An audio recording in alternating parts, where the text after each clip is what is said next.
കുത്തിക്കൊണ്ടിരിക്കുക. Pleat ഒന്ന് പിടിച്ചു കാണാ. എനിക്കിതൊന്നും വലിയ ക്ലിയർ ആയിട്ട് അറിയില്ല. അതല്ലേ പിന്നെ ഇതിന് മുമ്പൊന്നും പിടിച്ചു തന്നിട്ടില്ല. ഇങ്ങനെയാണ് ശീലമാവുന്നത്.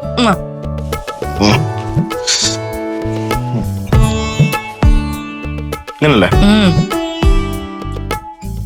മതി.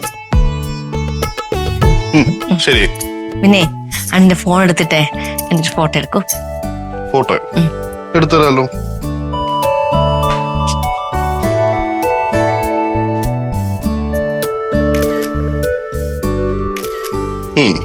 എവിടെ കാണിച്ചേ? എനിക്ക് ഈ സാരി നന്നായിട്ട് ചേരുന്നുണ്ടല്ലേ എന്നാ? സുരഭി, സാരിയൊക്കെ കൊള്ളാം, അടിപൊളിയായിട്ടുണ്ട്. പക്ഷേ സുരഭി, തനിക്ക് ഈ സാരി കിട്ടിയ ശേഷമേ താൻ ഏട്ടത്തിയോട് പറഞ്ഞ കാര്യങ്ങളൊന്നും അത്ര ശരിയായില്ല. താൻ എന്തിനാടോ അങ്ങനെയൊക്കെ ഏട്ടത്തിനടുത്ത് പറയാൻ പോയി? ഞാൻ അപ്പോഴും തോന്നിയപ്പോ അങ്ങനെ പറഞ്ഞു.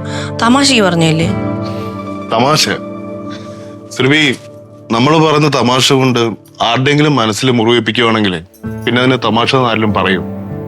ഫോർ എക്സാമ്പിൾ, ഏട്ടത്തി തന്റെ അടുത്താണ് ഇങ്ങനെയൊക്കെ പറഞ്ഞിരുന്നെങ്കിൽ തനിക്ക് വിഷമാവത്തില്ലേ? ചേച്ചി അങ്ങനെയൊക്കെ പറയാറുണ്ട്. പിന്നെ അല്ലാതെ പറയും. അതുകൊണ്ടാണ് ഞാൻ അങ്ങനെയൊക്കെ പറഞ്ഞത്. ശരി, ഏട്ടത്തി എന്തൊക്കെ തന്റെ അടുത്ത് പറഞ്ഞാലും പാല പടന്നാലും അതിനൊക്കെ ഇരട്ടിയായിട്ട് സുരഭിയും തിരിച്ച് നല്ല 8ന്റെ പണി അങ്ങോട്ട് കൊടുക്കാറില്ലേ? പിന്നെ ഒരു പാലം അങ്ങോട്ട് ഇടുമ്പോ പിന്നെ അങ്ങോട്ടും ഇങ്ങോട്ടും കൊടുക്കണമല്ലോ. അതുകൊണ്ട് കൊടുത്തന്നേ ഉള്ളൂ. എന്റെ പൊന്നു സുരഭി, അതിനിത് പാലമൊന്നുമല്ലല്ലോ. ഇത് നമ്മുടെ വീടല്ലേ. ഇവിടെ നമുക്ക് വേണ്ടത് സമാധാനമാണ്. അല്ലാതെ ഏത് നേരം ചുമ്മാ അങ്ങോട്ടും ഇങ്ങോട്ടും മഴപ്പ് കേൾക്കുമ്പോഴേ ഇറിറ്റേഷൻ. അതിന് പിന്നെ ശീലിച്ചു പോയണം. ശീലമായി പോയേക്കും. എന്നാ പെണ്ണു സുരഭി ഈ ശീലമൊക്കെ അങ്ങ് മാറ്റണം. സുരഭി നോക്കി, നമ്മുടെ പിങ്കിമോള് ഇതൊക്കെ കണ്ടല്ലേ വളരുന്നേ. നാളെ ഒരു കാലത്ത് ഒരു കാരണവും ഇല്ലാതെ ഇതുപോലെ വഴക്കുണ്ടാക്കി കഴിഞ്ഞാൽ നമുക്ക് പോയിട്ട് ഇങ്ങനെ വഴക്കുണ്ടാക്കുന്നത് പറയാൻ വല്ല വോയിസ് ഉണ്ടാവൂ? ഇല്ല. പിന്നെ നാളെ നമുക്കൊരു കുഞ്ഞുണ്ടായി കഴിഞ്ഞാൽ ഇത് തന്നെയല്ലേ കാണിക്കാൻ പോവുക. താൻ ഇന്ന് തന്നെ ഏട്ടത്തിന്റെ അടുത്ത് പോയി സോറി പറയണം. ഓക്കെ?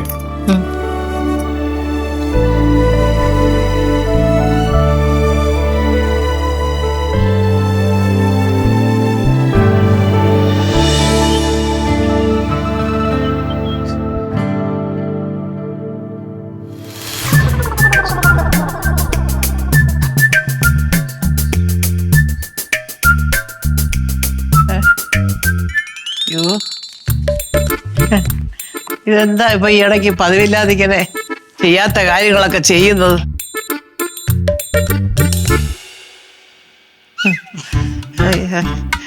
ചായയും കൊണ്ടുവന്ന് എന്താ അത് ചോദിക്കുമായിരുന്നു. കാരണം ഇത് അങ്ങനെ ഒരു പതിവില്ലാത്ത കാഴ്ചയാണല്ലോ, അതുകൊണ്ട് ചോദിച്ചു. സന്തോഷം.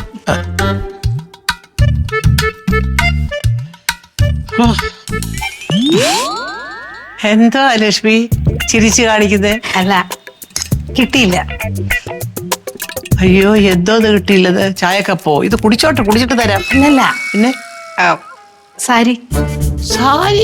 അയ്യോ, വാഷ് ചെയ്യാനുള്ള സാരിയല്ല, ഞാൻ ആ മെഷീനിൽ കൊണ്ട് ഇട്ടിട്ടുണ്ട്. നീ പോയി നോക്ക്, അതിനകത്തുണ്ട്. അയ്യോ അതല്ല. അയ്യോ, പിന്നെ ഏതാ? പുതിയ സാരി. പുതിയ സാരിയോ? പുതിയ സാരി അല്ല, ചായ കൊണ്ട് തന്ന സാരി തരുന്ന സുരഭി പറഞ്ഞു. ചായ കൊണ്ട് തന്ന പുതിയ സാരി തരുമോ? ഓ, എന്റെ കൊച്ചെ, സത്യം പറഞ്ഞാൽ നീ ഇതുവരെ പറഞ്ഞ ഒരു അക്ഷരം എനിക്ക് മനസ്സിലായില്ല.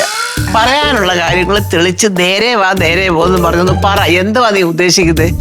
അമ്മയ്ക്ക് സുരഭി രാവിലെ ചായ കൊണ്ട് തന്നപ്പോ അമ്മ സാരി കൊടുത്തു അവള് പറഞ്ഞല്ലോ. ഷോ, എന്റെ പൊന്നു കൊച്ചെ, അവള് നിന്നെ വട്ടിളക്കാൻ വേണ്ടി ഏതാണ്ടൊക്കെ പറയുവാ. അല്ല, സാരി കൊടുത്തു എന്നുള്ളത് സത്യം. പക്ഷെ അത് നീ പറയുന്നത് പോലെ പുതിയ സാരി ഒന്നും എടുത്ത് കൊടുത്തതല്ല. എന്റെ അലമാരിയിലിരുന്ന ഒരു പഴയ കോട്ടൺ സാരിയാ നീ എടുത്തു എന്ന് പറഞ്ഞത്. അല്ല, പുതിയ സാരി വേണോന്ന് ചോദിച്ചപ്പോ അവള് വേണ്ടെന്നും പറഞ്ഞു. അപ്പൊ പഴയ സാരിയാണോ കൊടുത്തേ? ആ, അതെ, പഴയ സാരിയാ കൊടുത്തേ. ഞാൻ വെറുതെ ടെൻഷൻ അടിച്ച്. അതാ കുഴപ്പം. ഇങ്ങനെ വെറുതെ ഒന്നും അടിക്കരുത്, ആലോചിച്ചിട്ടേ ടെൻഷൻ അടിക്കാവും കേട്ടോ. ശരി. ഷോ, കഷ്ടം.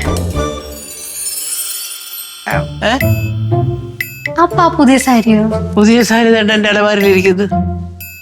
അതെനിക്ക് തരുമോ? യോ, നീ എടുക്കുന്നേ നീ എടുത്തോ. അവളോട് വേണോ ചോദിച്ചപ്പോ അവൾക്ക് പുതിയ സാരി വേണ്ടെന്ന് പറഞ്ഞു. നിനക്ക് വേണേ നീ എടുത്തോണ്ട് പോകുന്നേണ്ട, അതിനകത്ത് ഇരിപ്പുണ്ട്. സാരി തരുന്നതിന് നീ കൊല്ലാൻ നോക്കുന്നേ എന്നെ.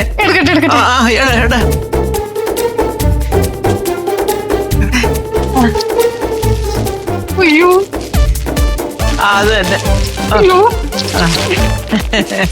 നല്ല കളറ് ആണോ? ഞാനെന്നാ കൊണ്ടോട്ടെ. ഓ താങ്ക് യു അമ്മ. ആർക്കെങ്കിലും കൊടുത്താൽ അത് പോലെ ഇരിക്കുവായിരുന്നു. എന്നാലും സാരമില്ല. ഫ്ലവേഴ്സ് ഒരുക്കുന്ന കാഴ്ച വസന്തം യൂട്യൂബിൽ പ്രേക്ഷകർക്ക് ലൈവായി കാണാം. ഫ്ലവേഴ്സ് കോമഡിയിൽ ജോയിൻ ചെയ്യൂ, ആസ്വദിക്കൂ.